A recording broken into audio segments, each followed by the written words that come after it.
আহি পালে মাঘৰ বিহু কেনেকৈনো সোমাই থাকে লখিমীহঁত সাজু হবৰ হ'ল কোমল বৰা ধান ৰজাই বানিবৰে হ'ল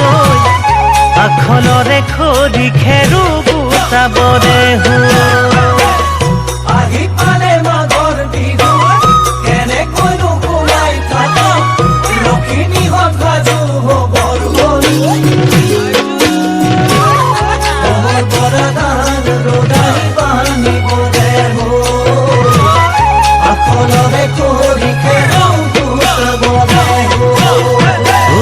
বিহু বিহু বিহুতি আমাৰ বিহুতি নীতি ভোগেৰে উপচি পৰা মাঘৰ বিহু ভোগালী মাঘৰ বিহু